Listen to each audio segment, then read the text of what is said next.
ಸಂಗತಿಗಳ ಅನಾವರಣ.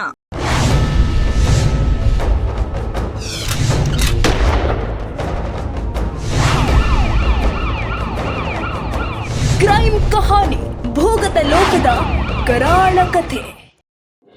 ಪತಿಯಿಂದಲೇ ಪತಿಯ ಹತ್ಯೆ.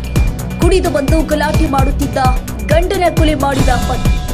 55 ವರ್ಷದ ಸುರೇಶ್ ಕೊಲೆಯಾದ ಪತಿ. ರೇಪರ್ ಹಾಗೂ ಬಡಿಗೆಯಿಂದ ತಲೆಗೆ ಹೊಡೆದು ಹತ್ಯೆ ಮಾಡಿದ ಪತ್ನಿ. ನಗರದ ಗೌರಿ ಕಾಲುವೆಯ ವಾಟರ್ ಟ್ಯಾಂಕ್ ಬಳಿ ಘಟನೆ. ಬಸವನಹಳ್ಳಿ ಪೊಲೀಸ್ ಠಾಣಾ ವ್ಯಾಪ್ತಿಯಲ್ಲಿ ಪ್ರಕರಣ ದಾಖಲು.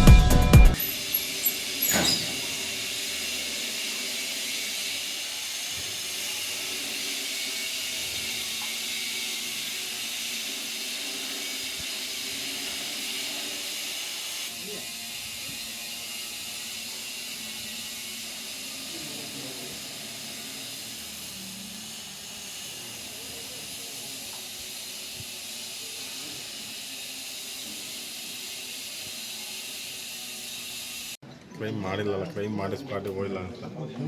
ಕ್ರೈಮ್ ಮಾಡಿಲ್ಲ ಅಂದರೆ ಏನಾಗುತ್ತೆ ಅಂದರೆ ಎವಿಡೆನ್ಸ್ ನೆಕ್ಸ್ಟ್ ಇವ್ರು ಕಲೆಕ್ಟ್ ಮಾಡಿದ್ದು ಎಲ್ಲ ಬರ್ತಾರೆ. ನೆಕ್ಸ್ಟ್ ನಿಮ್ಮ ಶೋ ಆಗ್ತಲ್ಲ, ಅದಕ್ಕೆ ಬೇಡ